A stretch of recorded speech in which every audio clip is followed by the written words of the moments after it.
안녕하세요.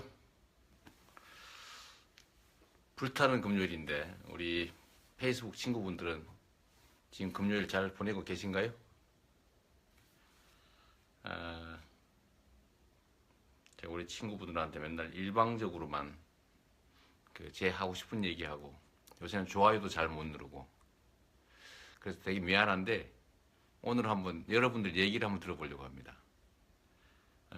저한테 한번 하실 말씀 해주시면 제가 제 의견 말씀 좀 드리고 댓글도 한번 읽어볼게요. 논산 촌놈이신 김대수님 반갑습니다. 우리 박경근님도 계세요. 우리 박창숙님 저도 반갑습니다. 이 정성희님도 들어와 주셨고 이선희님 저도 흑입니다. 박서정님 여기서 좀 봐야 되겠는데.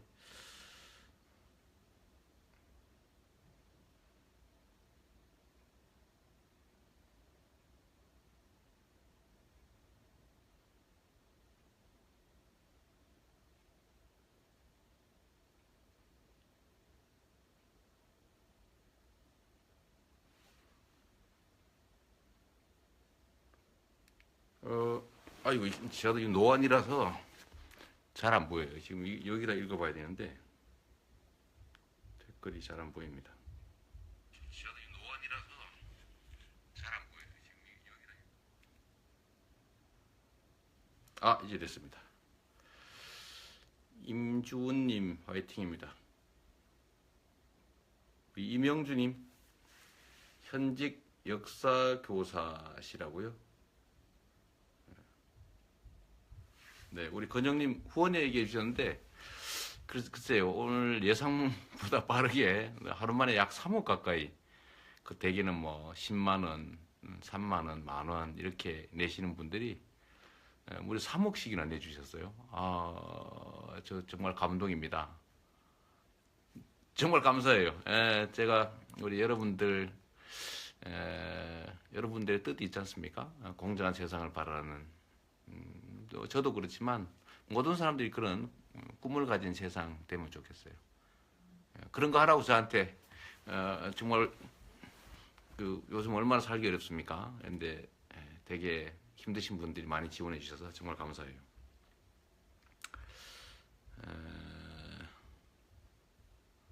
우리 이이님도 후원하셨다네요. 감사합니다, 이이님. 우리 이선희님, 시장님이 경선에 나오면 표를 갈라먹는데요.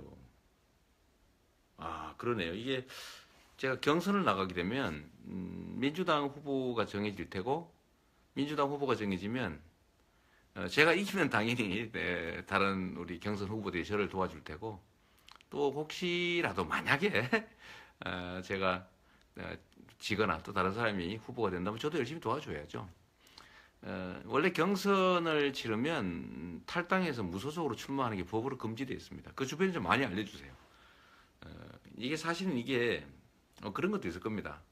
경쟁을 하지 마라 이런 얘기일 수도 있는데 경쟁을 해야 우리 팀의 실력이 올라갑니다. 우리 전혜숙님 아이고 반가워요. 우리 조구경님 사랑합니다 그러시는데 저도 사랑합니다. 감사합니다. 우리 조구경님. 우리 박서정님 네 이재명입니다. 이영란님도요 사랑하는 시장님 해주셨는데 현수 엄마도 왔어요? 제가 요새 나경민님 저보고 맥주 한잔 먹으라고 그러시는데 제가 술을 못 먹어요. 뭐 먹을 수는 있는데 힘들어서 술을 먹으면 다음날 일정 소화가 잘 안 됩니다. 그래서 요새는 아예 술을 입에 안 대요. 선거 끝나면 이제 그동안에 밀어놨던 거 한꺼번에 다 먹어야죠. 우리도 한번 모여서 술 한잔 하죠. 화면이 누웠어요? 그렇구나. 제가 이 화면을 좀 돌려야 되겠다. 저도 왜 누워 보이나 했더니 제가 누워 있는 건 아닙니다.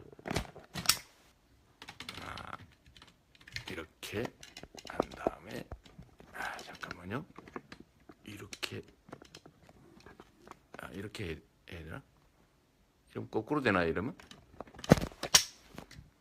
이렇게 해야 되겠다.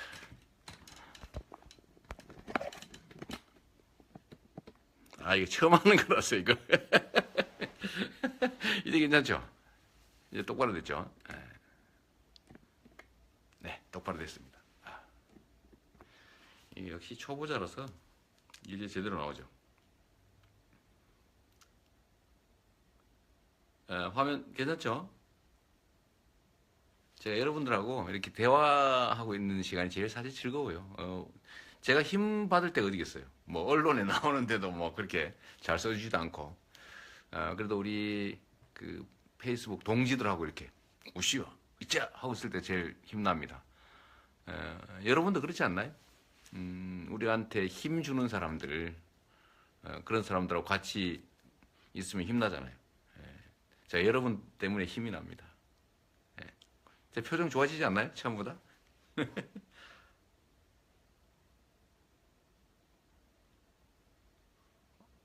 아이고, 이거 너무 빨리 넘어가는데?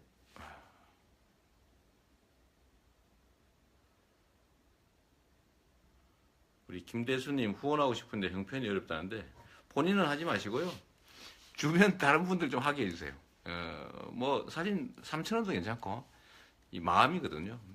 우리가 다음 단계로 우리가 이제는 또 경선 선거인단을 모집해서 또 투표도 해야 되는데 그 투표는 아무나 할 수 있잖아요.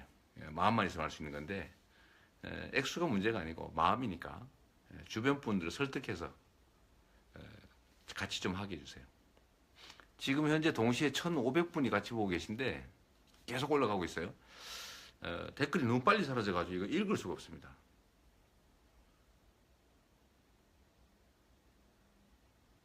벌써 이 돈을 받네. 아이고, 이거 안 되겠다. 자, 좀 넘긴 다음에 다시 좀. 김형구님, 요즘 종편의 언론 조작이 너무 심하다. 이재명 대통령님, 아이고, 감사합니다. 개표도 수개표로 꼭 해야 됩니다. 아니면 저들에게 또 당할지도 모릅니다. 맞습니다. 이 수개표 문제는 좀 국회에서 이번 2월 중에 좀 처리해주면 좋겠는데, 우리 같이 노력하죠.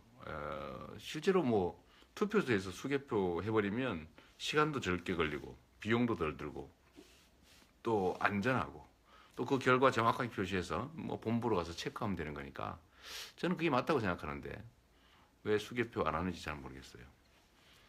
그리고 세상 일이란 누군가가 뭘 의심하면 의심하는 것 자체도 사회적 비용이기 때문에 그런 비용 안 생기게 깔끔하게 처리하면 좋지 않습니까? 그래서 수개표 좀 했으면 좋겠어요. 송영길 의원이 또 발의도 했고 또 수개표 때문에 열심히 싸우는 분들 많으시니까 또 노력해보죠.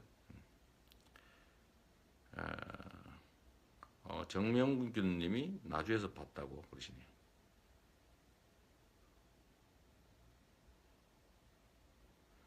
언론에서 이재명 얘기를 뺀다. 뭐 당연하죠. 제가 재벌 체제를 해체해서 재벌 가문들이 재벌 기업들한테서 아예 손을 못 대게 만들겠다. 그랬는데 그 사람들이 주요 광고주인 언론들이 저한테 우호적이기가 쉽지 않습니다. 그거 당연하지 않겠어요? 근데 우리가 언제 뭐 언론 때문에 여기까지 온 거 아니지 않습니까? 그러니까 우리는 결국 SNS로 네트워크로 열심히 또 서로 의지하고 힘써서 언론 한번 이겨보자고요. 우리가 언제 기득권자들한테 뭐 도움 받아가면서 뭘 했습니까? 저는 정치는 그렇다고 생각해요. 기득권자들한테 뭔가 도움을 받고 난 다음에 그 기득권자들의 기득권을 억제하는 게 쉽겠습니까? 불가능하죠.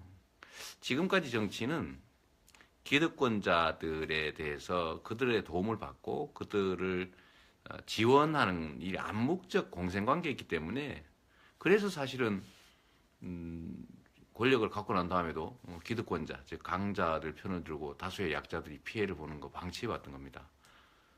근데 이런 걸 우리는 반복할 수는 없잖아요. 최소한 저부터라도 우리 여기 지금 함께하는 우리 친구들부터라도 사실 정상적인 정치 권력을 만들어내고 그걸 통해서 소수의 기득권자들의 횡포를 억제시키고 그래서 진짜 다수의 약자들이 꿈과 희망을 갖고 기회도 누릴 수 있는 그런 사회 만들어야 되지 않습니까? 그래서 언론들이 우리 보도하지 않는 거 슬퍼하지 말자고요. 대신에 항의는 합시다. 언론들은 공정하게 보도할 의무가 있는 거니까, 그죠? 언론사들이 전화도 한번 해주세요. 왜 안 내주냐, 빼주냐, 왜 빼느냐. 근데 제가 제 입으로 말하기는 어려우니까 우리 친구들이 좀 해주십시오. 우리 손가락 혁명 동지들이. 그리고 참 지금 말씀드리는 김에 그 부탁 하나 드릴게요. 좀 화나더라도 표현들은 좀 부드럽게 해주시면 좋을 것 같아요. 일부 감정을 좀 통제를 못해서 상대에 대해서 막 이렇게 험한 표현을 하는 경우가 있나 봐요. 근데 그거는 사실 옆에서 구경하는 사람들 입장에서 보면 보기가 안 좋습니다. 그냥 사실 강한 거는요, 제대로 지적은 하고 대신에 지적하는 내용이 품위가 좀 있고 또 객관적인 사실에 기초를 하면 설득력이 있는데, 똑같은 거라도 예를 들면 험한 표현을 한다든지 또는 모욕적 표현을 쓴다든지 또는 뭐 허위 사실을 뭐 넣어서 이렇게 비방한다든지 이러면 설득력이 떨어져요. 그럼 그걸 지켜보는 다른 사람들은 우리를 혐오하게 됩니다. 근데 그건 결국 도와주는 게 아니라 망치는 거거든요. 뭐 조금만 신경 쓰자고 이 감정을 좀 잘 추스려야 돼요. 뭘 이렇게 반박하더라도 어떤 상대를 비판하더라도 정말로 객관적 사실에 의해서 애정 가지고 점잖게 부드럽게 지적하면 다른 사람들이 다 알아듣습니다.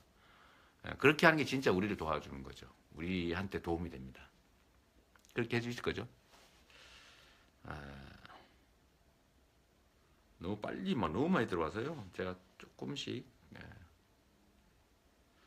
전정민님, 시장님 덕에 요즘 성남 시민인 게 자랑스럽습니다. 다른 시에 사는 친구들이 부러워해요. 사실 좀 그렇죠.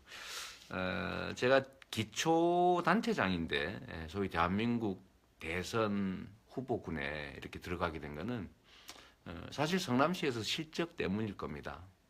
성남 시민들이 많이 선전해 주시고 정말 잘하고 있다 이렇게 하니까 그게 전국에 알려져서 대한민국 정치사에 없는 일이 지금 생기고 있는데, 우리 홍보해 주시는 우리 친구들 정말 감사합니다. 드디어 같이 하신 친구들이 2,000명을 넘었네요. 2,115분 되셨습니다.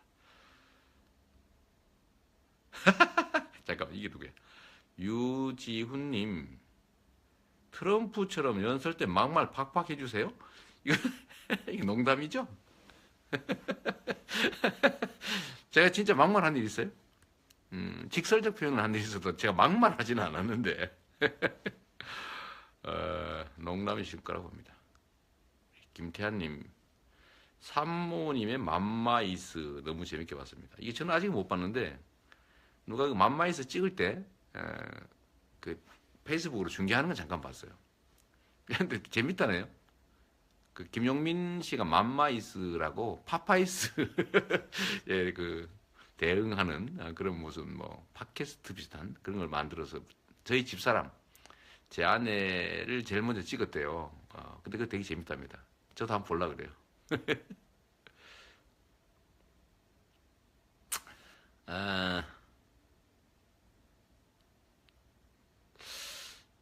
그래요. 배고 교육 정책 잘 보고 있습니다. 시장님 얘기처럼 재벌이 해체되기 전까지 교육은 변할 수 없습니다.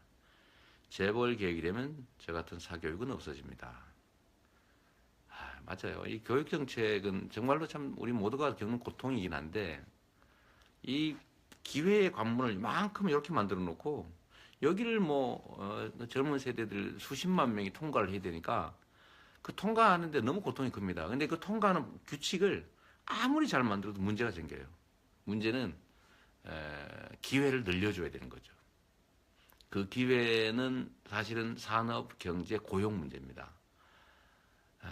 정부가 강자 중심의 정책이 아니라 약자를 중심으로 한 정책을 취하면, 그러면 사실은 다수가 기회를 누릴 테고 기회의 관문이 커지니까 경쟁도 좀 완화되고 그러면 사실 문제들이 많이 해결되죠. 그래서 이런 근본적인 문제를 놔두고 부분적인 거, 그걸 고쳐서 문제를 해결하니까 뿌리가 있는데 안 고쳐집니다.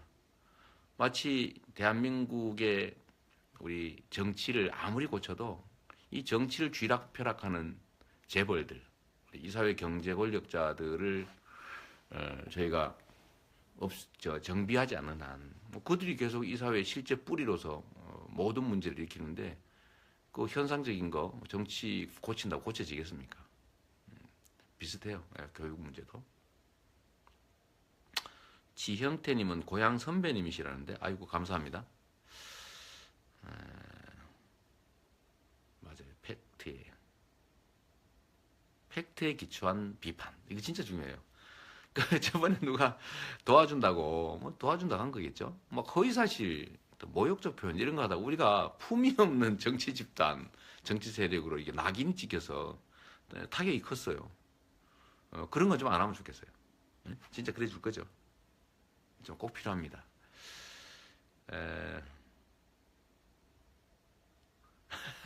우리 최양규님이 후원금 모아서 시장님 산삼 좋은 놈 사주자고 하시는데 저 산삼 안 주셔도 됩니다. 이렇게 같이 해주시는 것만 해도 저는 영광일 뿐만 아니라 힘 팍팍 나요. 오늘 보니까 벌써 2,100명 넘으셨어요. 2,156분 같이 해주시는데 정말 감사합니다. 이러면 힘나잖아요. 우리 지금 동시 접속해 주시는 2,200분 가까이 되는 분만 정말 입장 통일해서 뭐 예를 들면 후원도 좀 해주시고 또 주변에 후원을 권장 좀 해주시고요. 본인들도 해주시겠지만 10만 원은 다 환급되잖아요. 약간 정성인데 그런 것도 좀 해주시고 또 그 선거인단도 좀 같이 하자고 해주시고 또 자원봉사도 좀 해주시고 이러면 정말로 큰 도움이 되죠.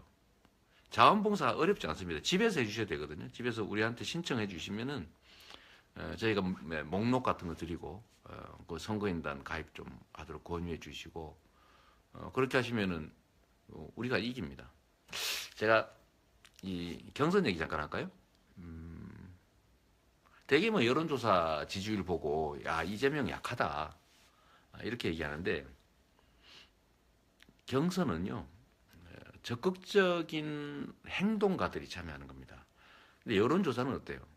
여론조사는 이 전화를 누군가가 받습니다. 5천 명을 대표해서 전화를 받는데 95%는 전화를 아예 끊어버려요. 오면은 아이고 뭐야 이거 이렇게 끊어버리고 귀찮게 이렇게 생각하시고 그중에 한 5% 정도 좀 시간 여유 있고 좀 그런 분들이죠. 전화 받아가지고 누구 당선될 것 같습니까? 물어보면 텔레비도 많이 나오고 이 사람이 세다는데 뭐 세력도 많은데 이러면서 그 사람을 누르잖아요. 이게 여론조사예요. 근데 그런 사람들은 경선에 안 나옵니다. 물어보니까 그냥 대답하는 거예요. 그런데 경선 있지 않습니까?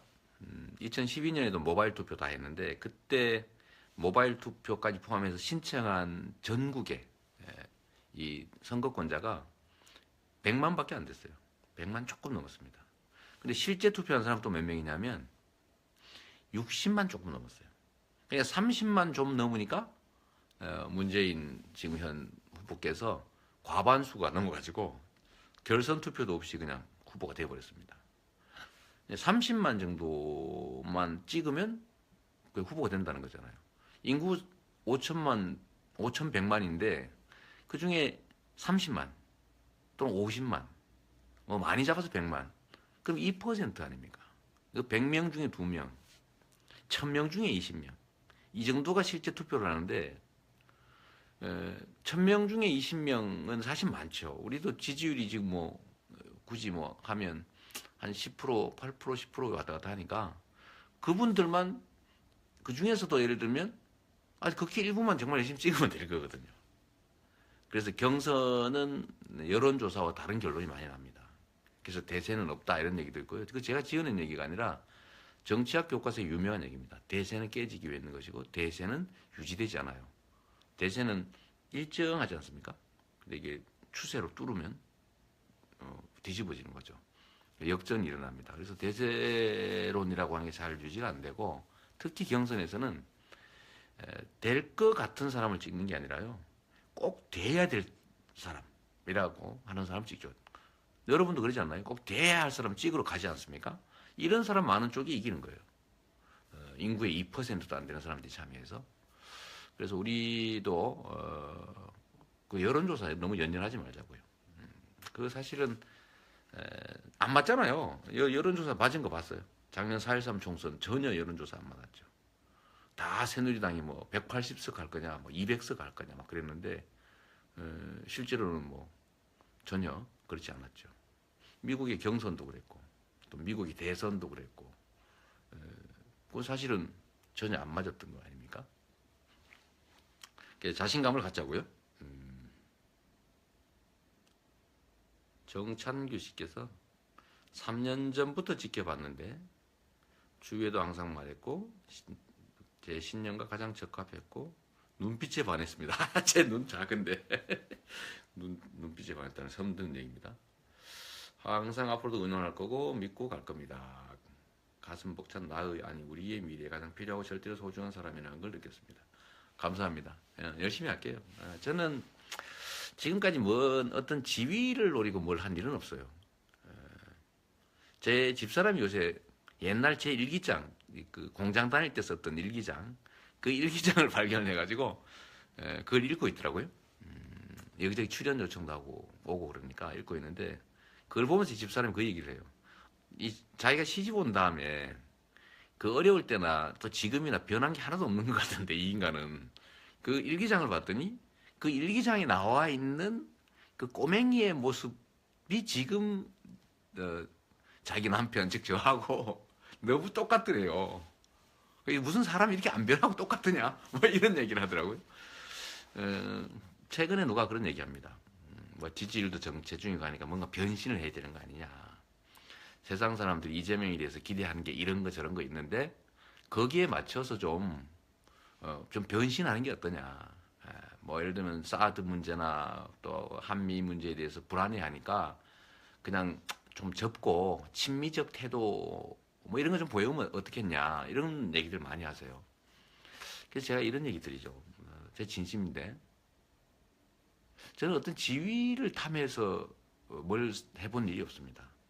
제가 필요한 건 그야말로 그 지위가 가진 권한이죠.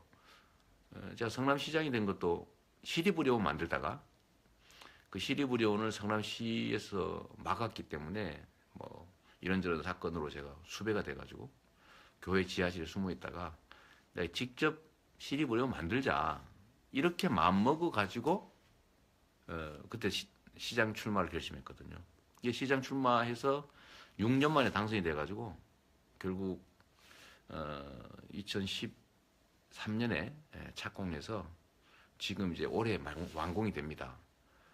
사실 저는 시립의료원, 즉 공공의료 확보 운동을 완료하기 위해서 시장이 된 사람이었거든요. 그래서 지금도 만약에 저한테 누가 재벌하고 손잡으면 대통령 만들어줄게. 엄청난 돈도 주고 뭐 세력도 주고 막 보도도 사실 저 뭐 방송에 누구처럼 많이 나가면 제가 바로 1등 할 거거든요, 사실은. 좀 태도 바꾸고 이러면. 근데 제가 그래야 되겠습니까? 그래서 제가 그렇게 말씀드리는 거죠. 나를 내 마음에 없는 얘기를 해가면서 대통령 될 생각 없다. 그렇게 대통령이 되면 할 수 있는 일도 없는데 일도 못하는 대통령 왜 되냐. 제가 그래서 그거 안 한다고 했어요. 그렇게 대통령 될 거면 시켜줘서 도도 안 한다. 일 못하는 대통령 뭐하러 합니까? 차라리 시장이나 뭐 인권운동가 시민운동 하는 게 낫지요. 지금도 사실 그래요. 저는 시류에 맞춰서 저를 바꿔가면서 뭐 어떤 지위 얻고 싶은 생각 꿈에도 없습니다. 그렇게 살고 싶지 않아요. 그냥 제가 가지고 있는 생각, 원칙적인 생각, 가치 이런 거 그냥 끊임없이 주장하고요. 그걸 국민들이 동의하시면 동의하시면 저를 지지해 주실 거 아닙니까? 그러면 이제 일을 하면 되는 거고 그걸 우리 국민들이 영 뭐 받아들이기 어려워서 아직 너는 때가 아니다 라는 사람이 많으면 그럼 뭐 기다려야죠. 세상의 흐름에 따라 저를 바꿀 생각 전혀 없습니다. 그래서 저는 언제나 자신 있는 게 그래서 저는 뭐 어디서나 얘기하는 게 똑같아요. 가끔씩 제가 말 실수하죠, 그죠? 뭐그 아직 좀 역량이 부족해서 그런데 그래도 기본적인 흐름은 한 번도 바꾼 일이 없습니다. 저는 말한 거 다 지켰고 지킬 수 있는 얘기만 했고 그리고 상황 따라 뭐 제 입장 바꾸지 않았어요. 그래서 저는 정말 자신 있는 게 저는 원고 없이 얘기할 수 있어요. 왜냐하면 제 마음속에 있는 얘기니까. 그리고 어느 상황에서 똑같은 질문을 받아도 걱정이 없어요. 왜냐하면 제가 남이 써준 얘기를 한 게 아니고 제 마음속에 있는 얘기를 했기 때문에 언제 얘기를 해도 내용이 똑같습니다. 그런 점들을 우리 페이스북 친구분들은 저를 인정해 주시는 거죠. 제가 그거 압니다. 그래서 그 바꿔가면서 소위 이제 부안해동 해가면서 제가 자리를 놀릴 생각은 없어요. 저보고 고집 세다고 자꾸 누가 좀 그러지 말라고 그러긴 하던데 그래서 저는 뭐 꿋꿋이 가려고 그럽니다. 그런 점을 여러분도 인정해 주시는 거죠. 현홍께서 님께서 시장님과 대화할 수 있는 방법은 무엇인가요? 지금 좀 쓰시면 제가 읽어볼 거고요. 제가 오늘 처음으로 한번 해보는 건데 누가 하지 말라더라고요, 이 집에서. 그래서 오늘 한번 이렇게 해보고 소위 우리 친구님들 반응이 좋으면 제가 좀 주기적으로 여러분들 의견을 한번 들어보려고 그래요. 왜냐하면 이제는 저번에는 메일, 쪽지 이런 것들 제가 많이 읽었는데 요즘은 시간 정말 너무 없어서요.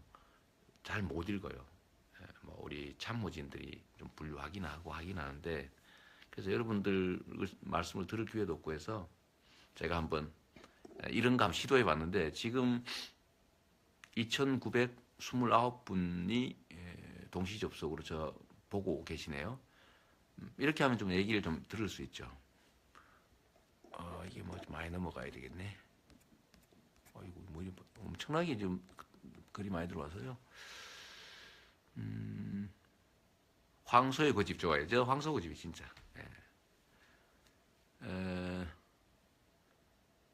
여러분도 보시는군요. 몇 명이 동시에 접속하고 있나. 자, 넘겨볼까요? 드디어 3,001 됐습니다. 이 야심한 금요일 밤에 3,000명이 넘는 분들이 같이 얘기하고 있어요. 한혜영님 좋아요? 땅끝. 윤민철님은 저기 해남이신가 보네요. 교육적으로도 좀 바꿔주세요. 너무 경쟁사회입니다. 그래요. 경쟁사회를 경쟁이 치열한 걸 바꿔야죠, 사실.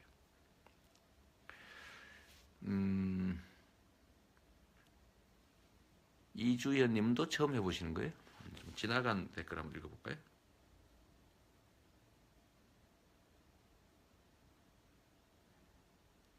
자, 이재호님, 고향이 영양이라고 했던 시장님 평생 지자 이재호. 그분이시구나. 제가 기억나요. 제 어머니도 고향이 영양 청기면 행화리. 우리 어머니가 청기면 출신이세요.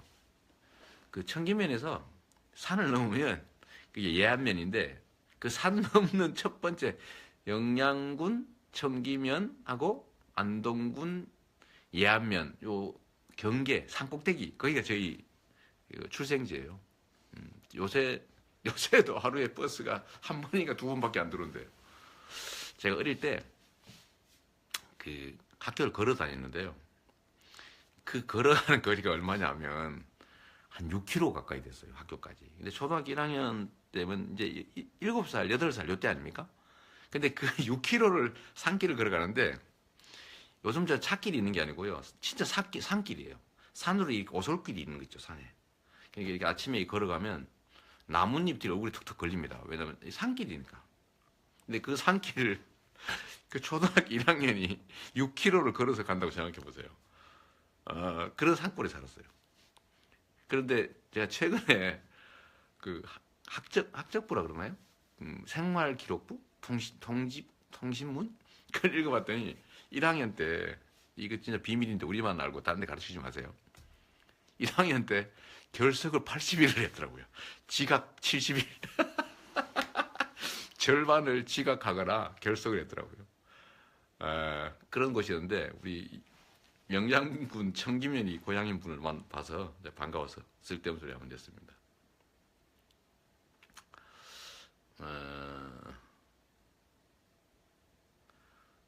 홍군님이 재벌 해체, 적폐 청산, 친일 청산 어떤 방식으로 이루어져야 한다고 생각하는지.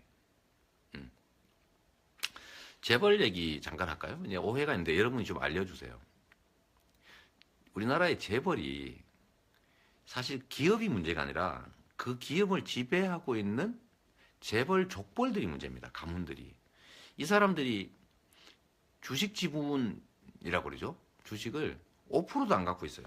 그런데 막 100% 완전히 지배하는데 이거 도덕적으로 지배하는 게 아니고 불법 행위를 하는데 기업을 이용해요. 그러니까 예를 들면 자기들의 재산을 상속하는데 기업들을 이용하죠. 이번에 이재용이 자기 그 총수지위 상속하는데 삼성물산 그다음에 뭐 이런 거 지금 이용해 먹었잖아요. 잠깐만요. 죄송합니다. 이게 지금 배터리가 다 돼가서 제가 배터리 잠깐 가져올게요. 잠깐만요. 안 되겠다, 안 되겠다. 잠깐만요. 배터리를 좀 가지고 오겠습니다. 집사람이 절대로 이게 방을 공개하면 안 된다고 그랬는데 여기다 잠깐 놔두겠습니다.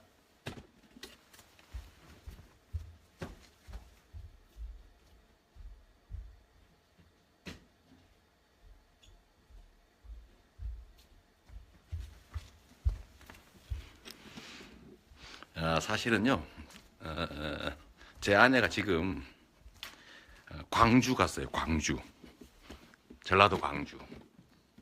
그래서 오라는 분이 많아가지고 갔는데 저한테 신신당부한 게 절대로 집을 대외적으로 공개하면 안 된다.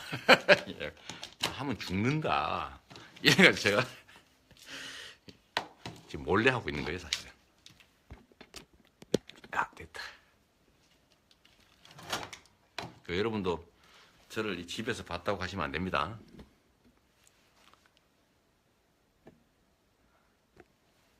이 참 금요일 밤에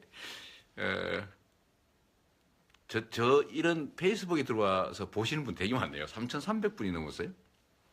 금요일 밤인데 12시 다 돼가요. 참 재벌 얘기.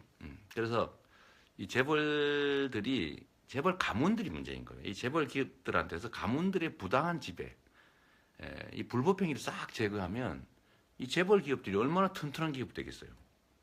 그래서 그 튼튼한 기업이 되게 만들어주고 그 기업들이 주주들을 위해서 또 사회적 책임을 다하면서 정상적인 기업 활동을 하도록 만들어주자라고 하는 게 제가 말하는 재벌 체제 해체입니다. 재벌에서 재벌 기업군에서 재벌 기업 집단에서 재벌들의 부당한 지배라고 하는 그런 요소를 암적 요소를 싹 제거하자는 거죠. 그럼 기업이 얼마나 튼튼해지겠습니까? 그런데 이거를 언론들이 어떻게 얘기하냐면 이재명이 재벌 해체하자 그런다. 재벌 기업 없애자 그런다. 재벌 기업 없어지면 한국 경제 망한다. 이런 식으로 거짓말을 사실 유포를 하고 있죠.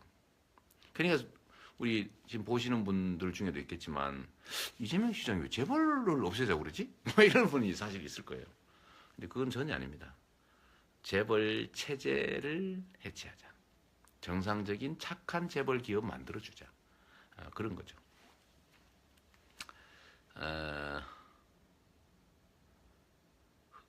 안현주님,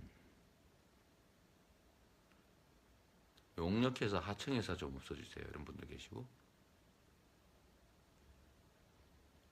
이것도 많이 지금 밀린 거군요. 노래도 한곡 해달라고요? 이진우 선생? 이거 안 됩니다. 제가 사실 제일 좋아하는 노래가 있는데 밤에 떠난 여인이라고 혹시 여러분 아세요? 제가 노래 한번 할까요, 진짜? 제가 유행가 중에서 제일 먼저 배운 노래가 그 하남석이라는 사람의 밤에 떠난 여인입니다. 그걸 왜 배웠냐면 제가 동마고무라고 하는 공장에 76년 겨울에 다녔어요. 가을부터 이제 겨울까지 다녔는데 그 동마고무 회사에 그러니까 12살 때 다닌 거죠. 근데 12살 때 다니는데 이 동마고무 회사가 그 철야를 많이 시켰어요. 철야 여러분 아시죠? 밤새 일하는 걸 철야라고 합니다. 그러니까 밤 10시까지 일하는 건 야근이고요. 밤 10시 넘어가는 거는 철야라고 하는데 당시에 12시부터 새벽 4시까지 통금이 있었어요. 그래서 공장에서 철야가 이제 2시에 끝나는데 2시에 끝나면 집에 갈 수가 없잖아요. 통금 때문에. 그러니까 2시가 넘으면 4시까지는 공장에서 뭐 공장 바닥에 뭐 깔판을 까거나 뭐 제품 쌓아놓은데 그 위에 올라가서 자는 거예요. 2시간 동안. 자고 이제 4시 땡땡땡 뭐 이렇게 치면 이제 집에 가는 건데 그 2시간 동안 잠을 자기 어렵잖아요. 그때 2시간 동안 뭘 하냐면 주로 이제 그 장난을 치고 놀거나 이러는데 그 중에 저보다도 더 어린 애가 있었어요. 그러니까 초등학교도 졸업하지 않은 그런 그 소년 노동자, 꼬맹이 노동자가 있었던 거죠. 근데 그 친구가 키는 조그마한 강원도 친구였는데, 근데 그 친구가 저한테 노래를 가르쳤어요. 그 가르쳐준 노래가 동요가 아니고 그때 바로 유행했던 하남석의 밤에 떠난 유행이었습니다. 아시는 모르겠는데 하얀 손을 흔들며 입가에는 예쁜 미소 짓지만 뭐 이런 노래 있어요. 잘 안 돼. 저는 노래방에 가서 노래 잘하는데 미안합니다. 이게 귀 버리셨죠? 이진우 씨 괜히 이런 거 시켜가지고.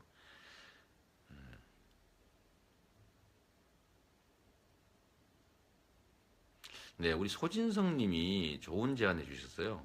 진짜 이거 중요한데 우리는 페북에서만 우리끼리 자전거래, 자전거래, 좋아요만 해서는 안 된다고 생각합니다. 실제 뉴스 페이지에서도, 뉴스 페이지, 뭐 다음 네이버 이런 데 말하는 거죠. 좋아요, 호감 등 표현해야 합니다. 그리고 댓글 달 때 상대방 비방, 말싸움, 글도 배등 하지 맙시다. 이거 진짜 맞아요. 우리 여러분 지금 페이스북에 3,300분 같이 하고 계신데요. 정말 포털이나 네이버, 뭐 이런 데 있잖아요. 그 기사 이재명 검색 한 번씩 해주시고 하루에 거기다 기사에다가 댓글 하나 써주시고 좋아요 한 번씩 눌러주시면 이게 몇백 명만 돼도요. 몇백 명만 돼도 댓글만 뉴스에 올라갑니다. 그러면 갑자기 수백만이 보게 되는 거예요. 사실은 여러분들 언론에 이재명 안 나온다고 그럴 게 아니라요. 이재명 검색 좀 해주고 댓글 좀 달아주고 댓글에 좋아요 눌러주고 이러면 그러면 올라가거든요. 그거 좀 해주실래요? 이게 작은 실천이죠. 이게 제가 자주 말씀드리는 건데 우리가 가진 힘은 작아요.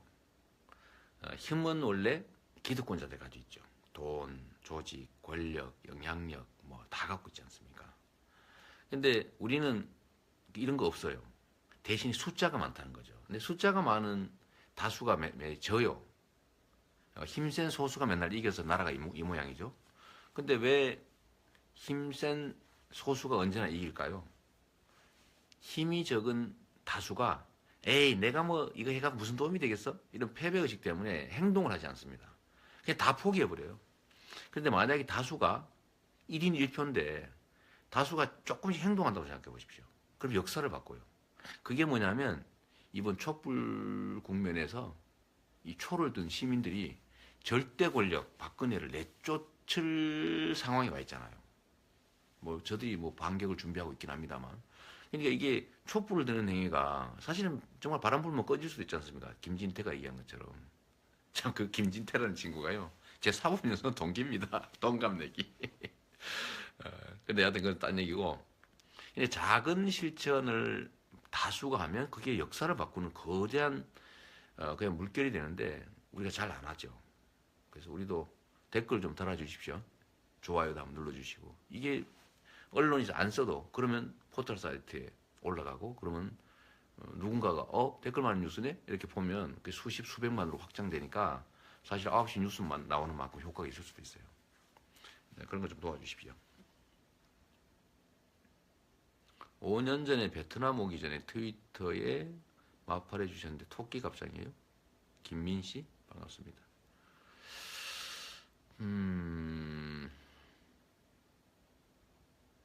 안 들려요?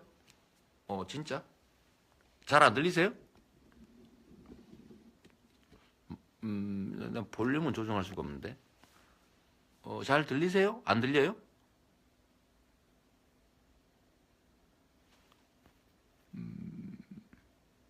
들리시나 안 들리시나? 어떠신가요? 이 황보결 씨가 형보수지라고 이제 욕이죠 이거. 이 황보결 씨는 내용을 좀 잘 읽어보면 좋겠어요. 그건 내가 한 얘기가 아니고 형님 부부가 하신 얘기입니다. 잘 들리신다고요? 노동조합과 기업 간의 공정한 경쟁을 위해서 어떤 계획이 있나요? 되게 중요한 부분이죠. 노동자들은 기본적으로 힘이 없어요. 일하지 않으면 그 생계를 유지할 수가 없잖아요. 그래서 헌법이 그런 걸 보장하죠. 힘없는 약자들이기 때문에 다수가 단결해서 힘센 사용자한테 공동 대응할 수 있게 해줬습니다. 그걸 노동 3권이라고 하죠. 그래서 이제 사용자와 노동자들이 이제 힘의 균형을 이루면 정당한 임금을 받을 수도 있고요. 또 부당한 행위를 하면 파업을 하든지 해가지고 힘을 키워서 자기들의 주장을 관철할 수 있어요. 그렇다고 해서 노동자들이 자기 직장 없어져 가면서까지 파업해가지고 그야말로 회사 망하게 하겠어요? 그 어떤 바보가 자기 회사 망하게 하겠어요? 근데 그건 사실은 다 억지 소리죠. 그런데 우리는 방송이나 신문이나 이런 데서 하도 많이 들어서 노조 만들면 회사 망하는 줄 알아요. 근데 이 노조를 만들어야 또 노조가 강해야 회사가 튼튼해집니다. 이거 빈말이 아니라요. 이거는 뉴딜 정책. 그러니까 루즈벨트가 대공황 때 그 공황 상태의 미국 경제를 살리기 위해서 취한 정책 중에 제일 핵심적인 정책이 바로 노동자 강화입니다. 그전에는 노동자들이 단결을 하면 아니 왜 편을 짜가지고 달래들지? 이렇게 해가지고 그걸 반란죄로 처벌하고 그랬어요. 그냥 노동자들이 힘이 약하잖아요. 그러니까 힘센 기업들이 계속 노동자들을 착취했어요. 그래서 기업들이 계속 강해지죠. 그러니까 기업들은 돈을 벌어가 차곡차곡 창고에 쌓기 시작한 겁니다. 시중에 돈이 없어져요. 그래서 결국 뭐가 왔냐면 대공황이 온 거예요. 그래서 이거를 루즈벨트가 바꾸기로 맘먹은 겁니다. 그래서 뭘 했냐면 기업들이 자기들끼리 이렇게 독점 못하게 공정한 경쟁이 가능하게 만들고요. 두 번째는 노동자들을 보호하기 시작했습니다. 그리고 노동자들이 단결해서 회사의 사측에 대항할 수 있게 만들었죠. 그리고 세 번째가 뭐냐면 이 대기업들 부당하게 과도한 소득을 쌓고 있는 데다가 세금을 많이 걷어가지고 복지 정책을 하기 시작한 거예요. 국민들의 주머니를 채워주기 시작한 거죠. 그때 미국은요 세율 높을 때가 91%를 세금으로 걸 때도 있었어요. 그러니까 누진제를 하는데 일정 액수 이상은 세금을 91%를 내고 9%만 갖는 거예요. 예를 들면 지금 예를 든다면 이런 거죠. 소득세가 조금 벌 때는 거의 안 내잖아요. 내고 좀 많이 벌면 더 내고 더 내고 하는데 예를 들어 한 사람이 우리나라 국민 경제가 1년에 1,600조 정도 됩니다. 국민 총생산이. 그런데 누가 1,000조를 벌었다고 생각해 보세요. 그럼 1,000조를 벌어가지고 그냥 쓸 데가 없으니까 창고에 쌓았어요. 소위 사내유보금 이런 걸로. 그럼 500조밖에 안 남잖아요. 600조밖에. 그러면 다음에 경제가 살겠어요, 죽겠어요. 그러면 1,000조 너무 많다. 그러니까 여기에 대해서 세금을 12% 이렇게 그러고 답이 안 나오니까 누진을 해가지고 500조 이상 번 거는 70% 세금을 내라 이렇게 한 거죠. 그래서 세금을 많이 걷어서 국민들한테 복지 지출을 하니까 국민들이 구매력이 늘어나잖아요. 그래서 경제가 다시 살아난 거예요. 그래서 우리나라도 지금 노동자들 탄압할 게 아니고 노동자들을 보호하고 노동자들의 단결권을 강화해서요. 사용자들하고 싸울 수 있게 해줘야 된다. 특히 삼성그룹이 노조 없는 게 회사 방침이라는데 노동조합은 대한민국 민주공화국 헌법이 노동상권을 보장하고 있잖아요. 즉 헌법이 보장하는 권리인데 그거를 못하게 하겠다는 회사가 말이 됩니까? 그래서 삼성에 반드시 노동조합을 만들어야 돼요. 그래서 노동조합들이 삼성 회사하고 이렇게 경쟁을 해서 힘을 키운 다음에 좀 더 많은 보수를 받아야 그 사람들이 중산층이 되고 또 하청업체도 좀 없애고 사내 여창도 없애고 하청업체도 부당하게 많이 뜯지 못하게 하고 이렇게 해야 대한민국 경제가 삽니다. 근데 노동조합을 못하게 하니까 어떻게 돼요? 세상에 거의 최저임금에 가까운 사내 하청 유지하고 반올림이라고 아시나요? 삼성 LCD에서 일하다가 산재로 백혈병 걸리는 사람들. 그 200명이 넘는다는데 산재 처리를 안 해줘요. 보상도 잘 안 해줘요. 노동조합이 없기 때문에 이렇게 된 거죠. 그래서 노동조합을 강화해야 됩니다. 이거 매일 해달라고요?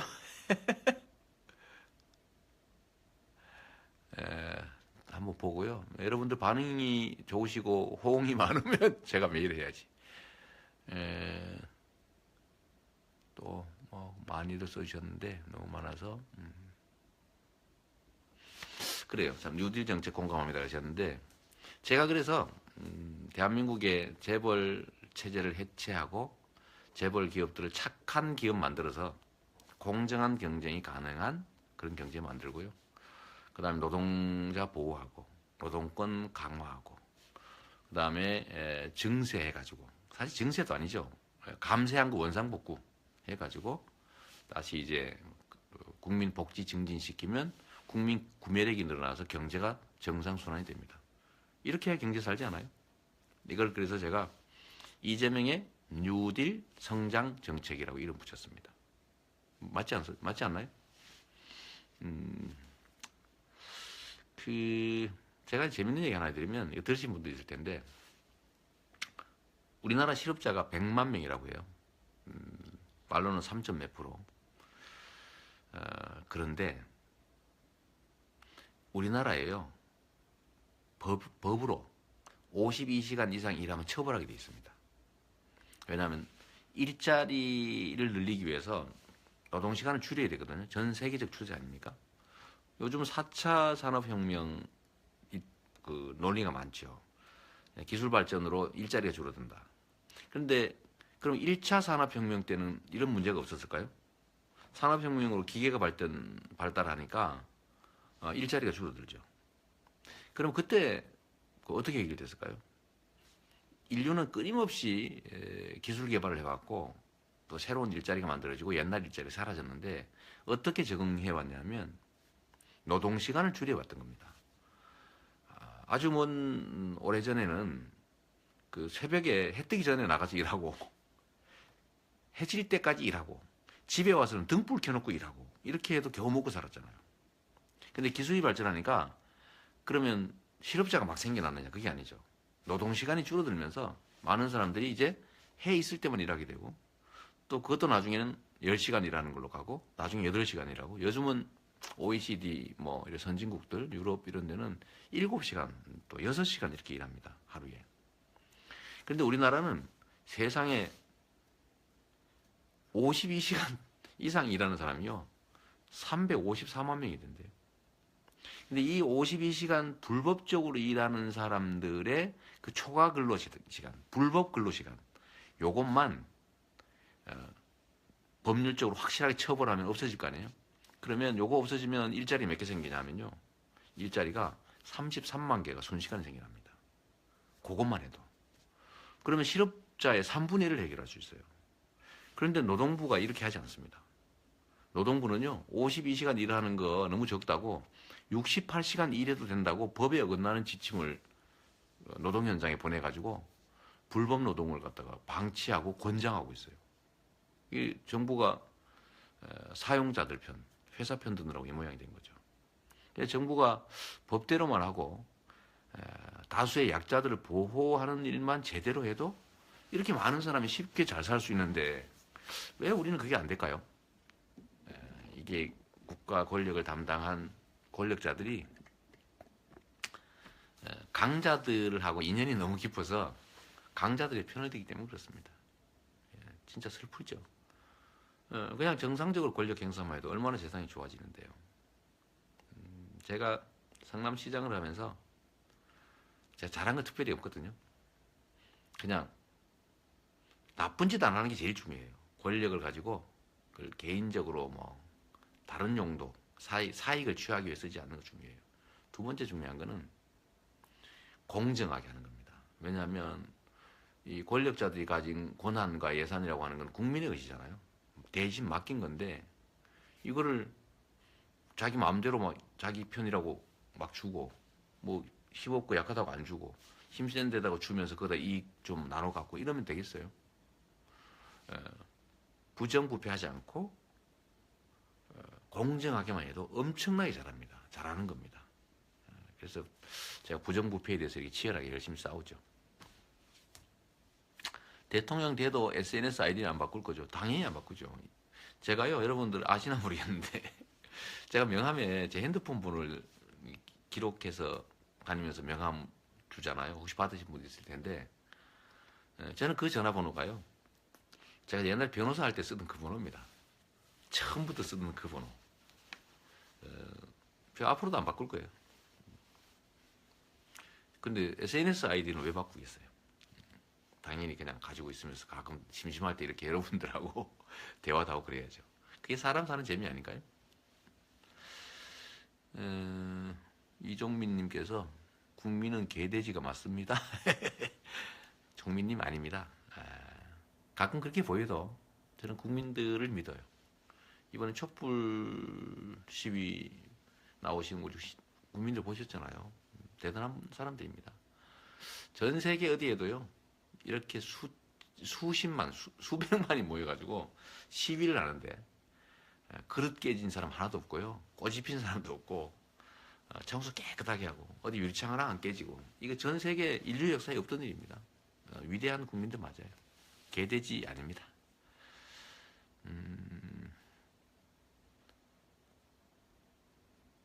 대한민국 40대, 50대가 안고 있는 삼중고, 높은 양육 및 교육비, 빚내서 집을 마련한다. 가계대출에 고생하고. 맞습니다. 우리 허영조님 말씀 맞죠? 양육과 교육에 들어가는 비용을 줄여야 한다. 맞습니다. 제가 기본소득 지금 제안했다가 뭐 여기저기서 포퓰리즘이다 이렇게 비난받잖아요. 기본소득. 그런데 이 기본소득이 지금 말씀하신 양육, 보육 문제를 조금이라도 해결하는 거예요. 기본소득을 제가 지급할 대상이 어떤 사람이냐면 신생아, 아동, 그 다음에 학생, 그 다음에 대학생 같은 청년, 또 29세 끝날 때까지 30세 전에 청년들이거든요. 다 어렵잖아요. 근데 이들한테 1년에 100만 원씩 지급하면 그 사람들 보육비용 도움이 되겠죠. 또 65세 이상 돈 없어가지고 종이 주워서 팔다가 비관하고 죽는 자살하는 사람이 얼마나 많은지 아십니까? 우리나라에 1년 자살자가요 17,000명 가까이 됩니다. 한 도시가 한 개의 웬만한 군이 사라지고 있어요. 매년 자살로. 슬픈 일이죠. 그렇게 어려운 우리 노인, 청소년들 저희 도와줘야 되고요. 장애인 너무 어렵잖아요. 그래서 장애인 전원. 그 다음에 농어민들 얼마나 어렵습니까? 그 농어민. 그래서 29세 이하의 청년 아동들, 65세 이상 노인, 그리고 장애인과 농어민. 여기 2,800만 명이더라고요. 여기다 연간 100만 원씩을 지급하되 이거를 그냥 안 주고 또 상품권으로 지역 화폐로 지급하는 겁니다. 해당 지역에. 예를 들면 부산이 한 350만 된다는데 약 3조 원 정도가 부산 지역 경제에 풀리게 되죠. 3조 원이 매년 부산에 상품권이 교부가 돼가지고 그 동네에서 반드시 쓰여진다 이렇게 생각해 보십시오. 경제가 살겠죠. 이러면 경제도 살고 국민들 주머니도 두둑해지고 기업들도 뭐 물건 잘 팔아서 좋고 다 좋죠. 근데 이거를 예산으로 어떻게 확보하느냐 이렇게 물어요. 너무 쉽습니다. 이 마음 문제인데 1년에 국가 예산이 400조입니다. 400조. 올해. 이 400조 중에 7%밖에 안 돼요. 4728. 7%는요. 그냥 쉽게 만들 수 있습니다. 기존 예산 조정해가지고. 삼성그룹 같은 데다가 R&D 지원하는 이런 것만 몇 조씩 되는 거 이런 거 깎고 하면요. 금방 만들거든요. 그 돈으로 우리 서민들 주머니도 채워주고 골목 경제도 살고 또 보육, 양육비 이런 거 부담도 줄여주고 얼마나 좋습니까? 이거 꼭 하고 싶은데 여러분도 받고 싶지 않으세요? 예를 들면 장수군, 광주, 이런 시골 특히 저쪽에 뭐 화순 이런 시골 군 같은 데 농민이 많잖아요. 예를 들면 그런 농민들이 한 네 가족, 다섯 가족이 같이 살면은 전원이 다 받게 되니까 그러면 한 1년에 400, 500만 원씩 받게 됩니다. 엄청나게 도움되죠. 근데 그걸 반드시 그 동네에 가게에서만 쓰게 하면 그 또 동네 자영업자들 다 살아나잖아요. 이게 진짜 경제거든요. 이게 아까 얘기했던 어, 이재명의 뉴딜 성장 정책의 일부죠. 이런 거 한번 해봤으면 좋겠는데 여러분도 기회를 한번 만들어 주십시오. 자, 친일정산 꼭 할 거죠? 이나열님 꼭 해야죠.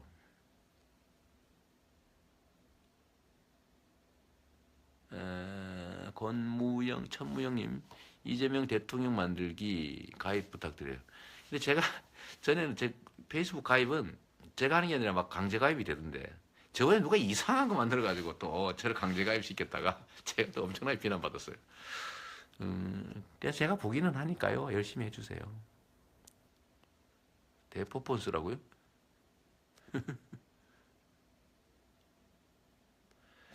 최저임금 대폭 인상에 대한 입장을 표명하라. 저는 수없이 얘기했는데요. 최저임금 10,000원으로 올려야 된다고 생각합니다. 이미 발표했어요. 최저임금 10,000원은 제 공약이죠. 그리고 성남시에서는요. 이미 최저임금 10,000원을 위해서 작업을 계속하고 있습니다. 올해 성남시는 최저임금이 시간당 8,000원이에요. 올해부터.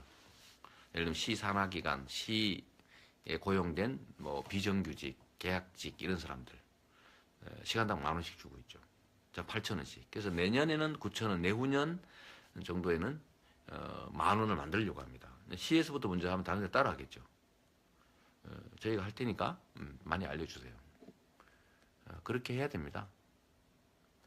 서민영 씨 핸폰 번호를 주세요. 그건 좀 곤란해요. 네, 감당이 안 돼. 이해 좀 해주세요. 이정희 의원 페북 사진 첫 번째가 이재명 시장님 이던데요? 이 진짜예요? 제가 이정희 의원 되게 좋아해요, 사실은. 우리 민주사회를 위한 변호사회 후배시기도 하고요. 이정희 의원처럼 똑똑한 사람 없잖아요. 근데 되게 통합진보당이 이제 강제 해산돼서 지금은 이제 당 활동을 안 하시는데 정말 가슴 아프고요. 저는 통합진보당이 위헌 판결 받고 그 해산된 것은 잘못됐다고 생각하는 사람입니다. 그 언젠가는 재심 청구해서요 다시 복구해야 될 겁니다. 저는 그게 정의라고 봐요. 더군다나 그 소속 의원직을 박탈한 거는 그건 그 자체가 저는 헌법 위반이라고 봅니다.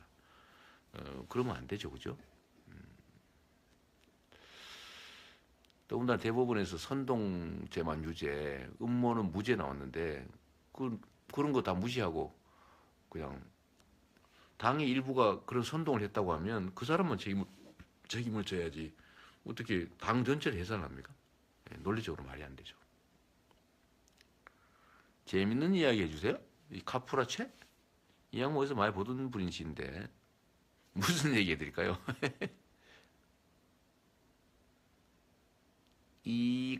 이관님이세요? 이거 메일 해주세요. 그냥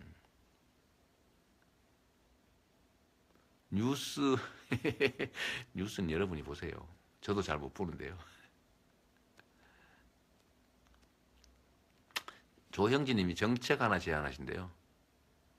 읽으시고 장애인 정책에 대해 한 말씀 부탁드립니다. 저는 청각 장애인은 아니지만 지체 장애인입니다. 저도 지체 장애인이에요. 그래서 마음 굴뚝 같으나 몸이 따라주지 않아서 거기서 오는 상실감에 대해서 비장애인들보다 잘 안다고 자부하는데 요새는 많은 TV 채널에서도 수화가 많이 보편화되긴 했지만 모든 채널은 아니게 TV 채널의 전면 수화 통역사 의무화를 하는 겁니다. 그거 좋네요. 그렇게 해야 될 것 같습니다. 제가 참고해 놓겠습니다. 맞는 말씀이네요.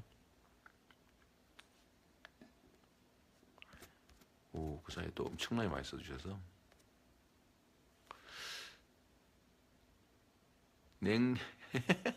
냉장고에 잼이 있었다. 재밌는 이야기 끝? 이게 완전 김경민님 완전 아재 개그. 응? 아재 개그 하기 없기. 우리나라 월성 원전 어떡하나요? 이건 제가 며칠 전에 입장 냈는데요.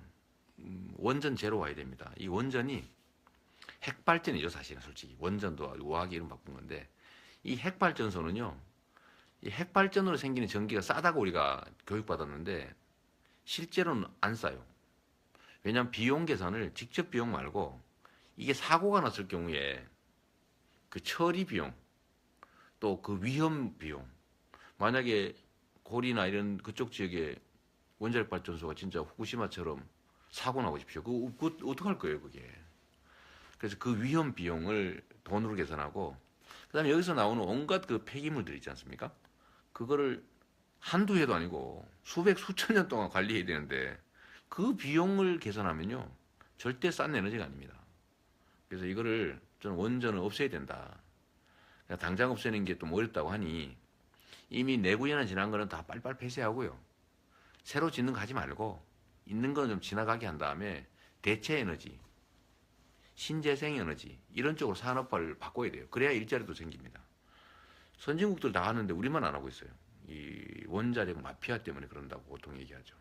그 하면 안 됩니다. 월성 원전은 폐쇄해야죠, 그죠? 기간 지났는데.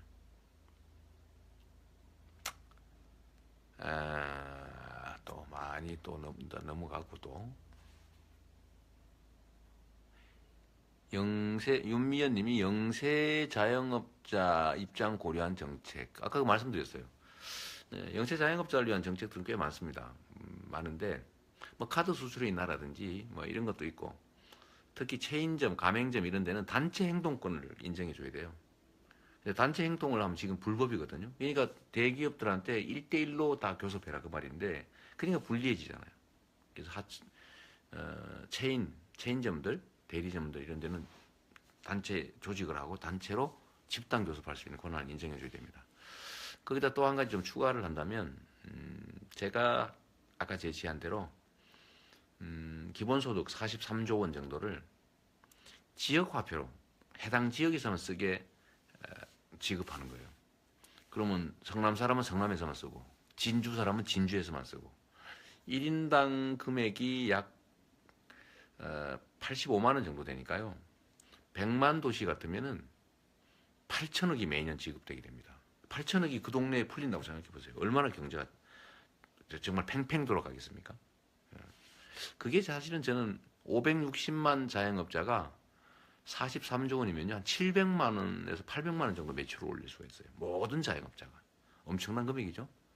근데 요거 국가 예산 7%만 투자하면 금방 할 수 있는데 진짜 제가 꼭 한번 해보고 싶은데 여러분들 기회를 만들어 주실 거죠? 네, 또 한번 넘겨서 산업용 전기로 인상해야 한다. 맞습니다. 이 기업들은 산업용 전기라고 해가지고 생산원가의 90%에 공급받고 있어요. 그 말이 안 되잖아요. 우리 국민들은 그야말로 민간 가구들은 한 1.5배 내지 2배 가까이 전기료를 부담하죠. 서민들이 돈을 모아서 삼성 같은 재벌 기업들을 막 도와주고 있는 거예요. 이게 과거 그러니까 성장기, 한국 경제 성장기에는 뭐 어쩔 수 없었다는 뭐 변명도 통했는데 지금은 그럴 때가 아니죠. 이거 저는 위헌이라고 생각하는데 정말 말이 안 돼요. 정상적으로 받고 서민들 전기료 내려줘야 됩니다. 김범수님, 농민들 살려주세요.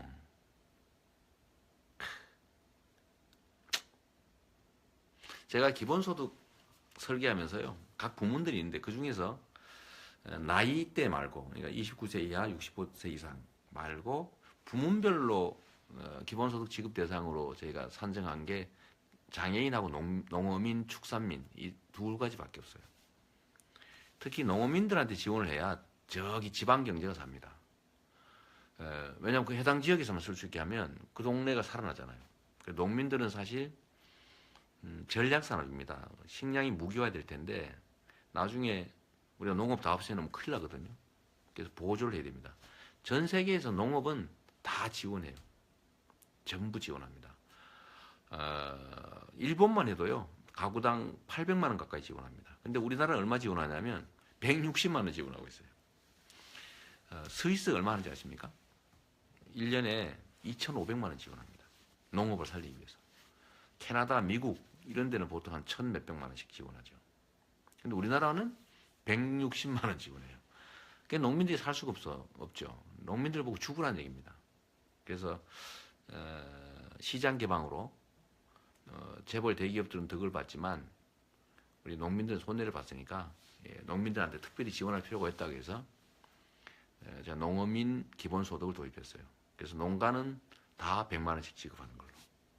구성원당 뭐 농민 가족이 5명이다. 그럼 500만 원 지급하는 거죠.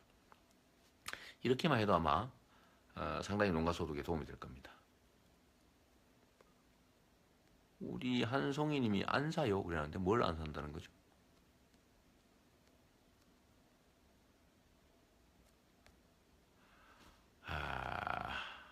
GMO 일본산 폐기물 수입 못하도록 막아주십시오. 이건 너무 당연한 얘기인데 제가 하면 취임 다음 날부터 이거 수입 금지입니다. 특히 GMO는 건강상 문제가 있다는 얘기도 있고요. 그런데 표시를 안 하니까 우리가 알지 못하고 사 먹잖아요. 철저하게 표시해야 됩니다. 사실 저는 수입 규제해야 된다고 생각하는데 아니 어디 유전자를 조작해가지고 식물을 만들어요. 그걸 또 사람이 먹어요. 그거 어떻게 될지 알고요. 그거 당연히 막아야 됩니다. GMO 반대. 김현권 의원이라고 농민 대표 국회의원이 계신데 그분하고 저하고 좀 죽이 잘 맞는 편이죠. GMO 막자. 꼭 막아야죠. 야, 그 다음에 이제 그만 좀 해야 되지 않을까요? 시간이 꽤 됐는데. 지금 시간 얼마 됐어요? 아시는 분이 없구나. 정희성 씨, 성남 사는 고1 학생인데 성남이 확실히 다른 지역보단 잘 살기 좋게 만들어준 시장께 감사. 저도 감사합니다. 당내 경선의 부정선거 방지 대책은 모바일 문제는 저희가 같이 시스템 점검에 참여하기로 했어요. 당을 믿어야죠. 설마 믿읍시다. 다 우리의 식구들이고요. 결국은 우리가 또 함께 가야 될 동지들입니다. 우리가 지금은 경쟁하지만요. 결국은 하나의 팀으로 또 국민의 뜻을 대표해서 싸워서 이겨야 됩니다. 정권 교체해야죠. 근데 가능하면 저는 정권 교체를 하되 더 나은 정권 교체를 하자. 뭐 그런 입장이긴 해요. 크게 읽어달라고요? 실용주의 정책, 진정성 있는 정책 발표하면 뭐하나요? 매체에서 의도적으로 막고 있어요. 여러분도 모두 해야 될 일이 있어요. 페북에서 대통령 만들기 검색해서 가입해 주세요. 이재명 대통령 만들기 위한 댓글 부대입니다. 이걸 읽어주면 안 되는데. 관련 기사에 대한 안티 댓글은 즉시 방어, 총력전 들어갑니다. 검색 순위 올라가면 건들지 못합니다. 지혜흥님인가요? 지혜홍이겠죠? 홍님 글이었어요. 감사합니다. 박원석님이 참여했다고 되어 있네요. 조류 독감도 못 맞고 있는 나라. 진짜 웃깁니다. 이제 조류 독감 얘기 한번 해드릴까요? 진짜 기가 막히는 일인데 얼마 전에 조류 독감이 확산됐잖아요. 근데 우리나라에 토종닭 협회라고 하는 게 있어요. 농민들인데 안 됐죠. 이 토종닭을 못 파니까 농민단체에서 정부에 요구를 한 겁니다. 토종닭은 거래하게 해달라. 이 농림수산부가 토종닭 협회가 좀 세니까 거기 요구를 들어준 거예요. 토종닭은 팔아도 된다고 뭐 이런 예방 조치를 하고 팔아라. 그런데 전국에서 토종닭이 제일 많이 팔리는 데가 성남 모란시장이거든요. 근데 성남 모란시장에 토종닭을 갖다 팔면은 조류 독감이 어떻게 되겠어요? 예방 차원에서 다 막 이렇게 메모를 하고 그러는데. 그래서 제가 안 된다. 그래가지고 제가 농림부 보고 미쳤습니까? 어떻게 토종닭은 괜찮다고 예외를 합니까? 조류는 조류인데 토종닭도 실제로 이제 조류 독감 걸리고 있었거든요. 보고상으로. 그래서 농림부가 제가 얘기하니까 취소를 했어요. 취소를 했는데 이 토종닭 협회가 이재명이가 항의하는 바람에 토종닭 팔 수 있었는데 못 팔게 됐다고 성남시청에 가서 항의 데모를 하기 시작한 거예요. 그 여러분 어떻게 해야 됩니까? 데모하면은 그냥 봐줘야 되나요? 근데 문제는 저는 안 들어줬죠 물론. 근데 그분들한테도 미안하게 됐지만 정부가 보상 대책을 제대로 해주든지 이렇게 해야지. 세상에 토종닭 먹으면 예외로 팔아도 된다고. 이렇게 정책을 하니까 조리독감이 잡히질 않아요. 그래서 수천만 마리를 지금 메모를 했잖아요. 3천만, 제가 보기로는 3천만 마리 넘은 것 같은데. 진짜 황심합니다. 정부가 그러고 있어요. 1시간 됐다네요. 이제 그만해야 되겠다. 여러분 이해해 주시겠죠? 자, 마지막. 힘내라. 트리스탄 리께서 이재명 힘내라고 있어요. 진짜 힘납니다. 또 이승민, 박근혜 착해요? 안 착하죠. 대통령 안 되면 성남으로 이사 갑니다. 제가 이사 안 오게 해드릴게요.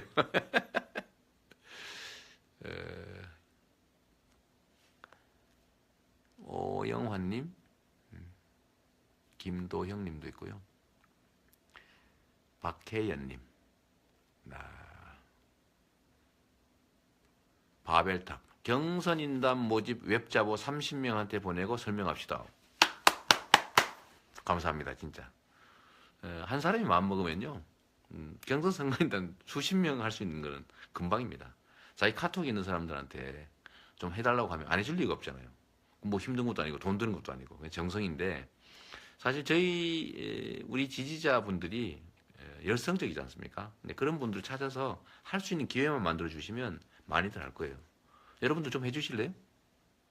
아마 다음 주 정도부터는 선거인단 모집이 시작될 것 같습니다. 그러면 뭐 콜센터 전화를 하든지 뭐 모바일로 신청만 하면 되거든요. 근데 저희가 그걸 보내드릴 테니까 주변에 많이 좀 보내주시고요. 카톡이든 뭐 밴드든 카페든 이런데 좀 그분들 중에 우리 지지자분들한테 좀 선거인단 하게 해주세요. 진짜 부탁합니다. 우리가 이길 수 있어요. 저는 이긴다고 확신하거든요. 채연님, 재명이 오빠가 제일 멋지대요. 감사합니다. 이렇게 좋은 말 해주면 저도 확 넘어간다니까요. 선거 연령이나 당연히 낮춰야죠. 남재영님. 17살, 18세로 하는 건 당연하고요. 누가 그러더라고요. 그 말 진짜 일리 있던데 18세 되면 군대 가잖아요. 군대는 가야 되는데 투표는 못하는 게 말이 됩니까? 그 말이 안 되죠.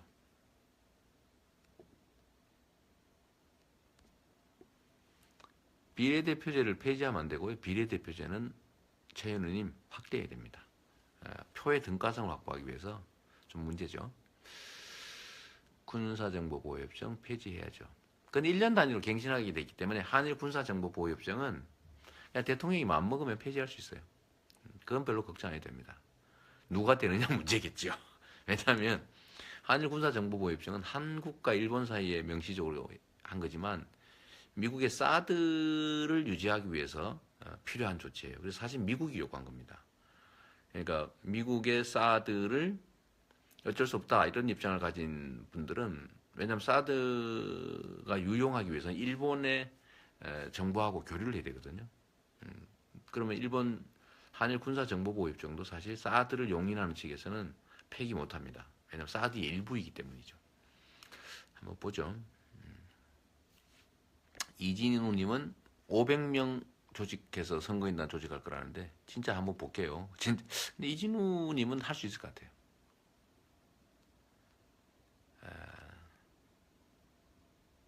통신료 내리기. 통신료도 내려야죠. 너무 비싸요. 너무 비싸고 과도한 통신료를 내려야지. 그리고 참 내일 제가요 촛불 집회 갈 텐데 여러분도 많이 오십시오. 촛불 집회를 가는데 촛불 집회 가기 전에 제가 삼성 본사 사옥 앞에 가가지고 리코법이라고요, 범죄 수익 환수법 제정하자라는 기자회견을 할 겁니다. 여러분 상식적으로요, 범죄 행위를 해서 돈을 모았으면 그거 뺏어야 되는 거 아닙니까? 근데 우리나라는 범죄 행위를 해서 돈을 모아도요, 형사처벌만 하지 돈을 뺏질 않아요. 그러니까 어떤 일이 벌어지냐면 죄를 지어서 돈을 버는 게 유리해요. 심지어 뭐 돈을 뭐 300억을 사기를 쳤다. 그러면 징역 한 3, 4년 살거든요. 그럼 3, 4년 동안 살다 나오면 3, 400 버는 거예요. 말이 안 되잖아요. 그래서 범죄 행위로 번 수익은 100% 환수시키자. 그리고 범죄 수익을 갖게 하는 건 상식이 어긋나는 거니까 과거의 범죄 행위로 인해서 수익한 것도 다 뺐자. 몰수하자 이 말입니다. 여러분 동의하세요? 당연히 동의하시겠죠. 이번에 이재용이 국민연금을 이용해가지고 국민들한테 무려 5천억 가까이 피해를 입히고요. 자기는 3조 원 정도의 이익을 받습니다. 근데 범죄 행위로 한 거잖아요. 대통령 측근 최순실한테 돈 주고 이런 짓을 한 건데 범죄 행위니까 이 범죄 행위로 얻은 수익을 환수해야 되지 않겠어요? 근데 법이 없어요. 그래서 이 법 만들자. 그런 기자회견을 할 겁니다. 여러분도 동의해 주세요.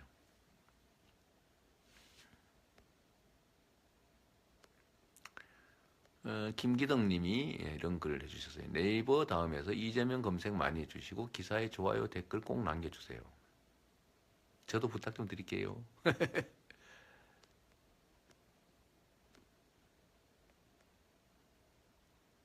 정태호님, 리코법 도입되어야 합니다. 맞습니다. 자, 이호섭님 것만 읽고요. 그만할게요. 12시 반 다 돼가네. 이번 최순실 사건에는 청소년들이 중심에 있었습니다. 저희 청소년들은 이번 최순실 사태를 겪으면서 저희의 목소리를 낼 수 있는 방법은 투표밖에 없다는 것을 알게 되었습니다. 이재명 시장님, 저희 청소년들의 투표권을 보장해 주세요. 우리 청소년은 전혀 미숙하지 않습니다. 맞습니다. 아니 18세 되면요 알 거 다 알아요. 사실 판단력 더 높고 제가 촛불 집회 현장에 가보면 중학생 심지어 초등학생도 자기 의사 다 표현하고요. 충분히 다 세상 일 다 결정할 수 있습니다. 특히 투표권 안 주는 거는 원래 대한민국 국민은 나라의 주인이니까 모두가 투표해야 되거든요. 근데 어리다는 이유로 미숙하다는 이유로 판단이 좀 부족하다는 이유로 투표권을 임시로 뺏어 놓은 거예요. 그러니까 이 판단 능력이 있으면 돌려줘야죠. 그죠? 근데 안 돌려줘요. 이번 2월달 임시국회에서 저는 꼭 통과됐으면 좋겠습니다. 그게 상식이잖아요. 네. 여러분, 밤이 늦었는데요. 이제 그만할까요? 저는 여러분들 덕에 정말 이 자리에 와 있습니다. 우리 페이스북 친구분들, 뭐 다른 트위터, 뭐 카카오 스토리, 인스타그램, 유튜브 이런 친구들이 없었으면 저는 이 자리에 없습니다. 언론이 저를 죽이려고 맨날 했고요. 종북몰이하고 허위사실 유포해서 저를 정치적으로 엄청나게 공격했습니다. 그런데 제가 왜 이 사람들의 표적이 됐나 하면 제가 그 부패한 또는 부정한 또 잘못된 걸 보고 눈 뜨고 못 넘어가는 성질이에요. 뭐 성질이 못됐기도 하고 또 한편은 제가요 성역과 금기에 도전하는 게 취미인 사람입니다. 남들 안 하는 거 해보는 게 되게 재밌어요. 그게 스스로는 어려운 길을 뭐 자초한 측면도 있지만 저는 나쁜 짓 한 건 아니니까 이 세상 제가 초등학교 마치고 어머니 손잡고 공장을 다닐 때 그때 제가 다쳐서 이렇게 여러분 보시다시피 팔도 다 휘었거든요. 이렇게 사실 뭐 완전히 비틀어져 버렸죠. 뭐 코도 냄새를 못 맡고 귀도 사실은 난청입니다. 어릴 때 하도 기계 소리 이런 데 많이 노출돼서 그렇게 억울하게 살았는데 저도 그렇지만 저뿐만이 아니고요. 저희 큰형님은 건설 노동 하시다가 추락 사고로 왼쪽 다리를 절단하셨습니다. 우리 그 다음 형님은 화상을 입어가지고 화상 흉터가 아주 심하게 많이 남았죠. 이렇게. 제 여동생은 건물 청소 그거 하다가 재작년에 죽었어요. 새벽에 출근해서 화장실 청소하다가. 근데 산재 인정도 못 받았습니다. 근데 저만 그런 게 아니라요. 이 세상 사는 모든 사람들이 그런 어려운 환경에 처해 있거든요. 제 꿈은 세상에 좀 억울한 사람이 없게 만드는 거였습니다. 예. 그리고 누군가가 자기가 기여한 것 이상의 많은 부당한 이익을 얻으면 누구는 그걸 뺏긴 거잖아요. 그건 불공정한 거죠. 뺏어가는 사람, 뺏기는 사람. 좀 그러지 않은 세상을 만드는 게 제 꿈이었습니다. 지금도 뭐 그러려고 열심히 하죠. 제가 대학 마치면서 판사, 검사 사실 하고 싶었어요. 성적도 됐고. 근데 진짜 제가 살아왔던 그 현장을 버릴 수가 없었죠. 그래서 그 후부터 제가 인권 변호사로 또 시민운동가로 또 시장으로 지금까지 살아오면서 제가 말했던 건 딱 한 가지입니다. 공정한 세상. 모든 사람들이 공평한 기회를 누리고 또 공정하게 경쟁하고 또 자기가 기여한 만큼 다 가질 수 있는 그런 세상이면 모든 사람들이 행복하지 않겠어요?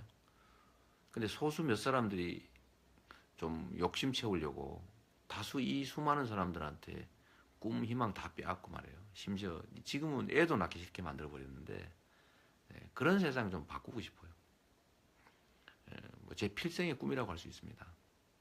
그래서 지금도 아까 말씀드렸지만 저는 어떤 자리 때문에 공직을 하고 싶진 않아요. 그 공직 자리가 가지고 있는 그 권한, 힘이 필요한 거죠. 그래서 저는 타협해서 제가 지금 강성으로 불린다지 않습니까? 강성의 좌파 또는 진보 이렇게 분류돼서 이거 좀 중도 또는 보수 표들라면 좀 정책도 좀 바꾸고 강경 주장, 원칙적 주장 좀 덜 하면 안 되겠냐 이렇게 말해요. 제가 그런 저의 가치와 양심 추구하는 바를 바꿔가면서까지 소위 대통령이나 무슨 공직자가 되면 뭘 할 수 있겠어요? 그럼 결국은 제가 자리 차지하려고 한 것밖에 안 되잖아요. 저는 시장이든 대통령이든 제가 좋은 세상, 공정한 세상 만드는 것 도구로 생각하는 사람이기 때문에 전 상관없죠. 그 도구를 얻기 위해서 저를 바꿔버리면 제가 도구의 노예가 된 거 아닙니까? 그래서 저는 지금까지 해왔던 것처럼 여러분 믿고 그냥 공정한 세상 만들고 부정부패, 불의한 세력들하고 열심히 또 싸우고 그렇게 가려고 합니다. 피곤하긴 한데 그래도 재밌어요. 여러분이 있으니까 열심히 하겠습니다. 감사합니다. 파이팅. 좋은 밤 되세요. 그만하겠습니다. 감사합니다.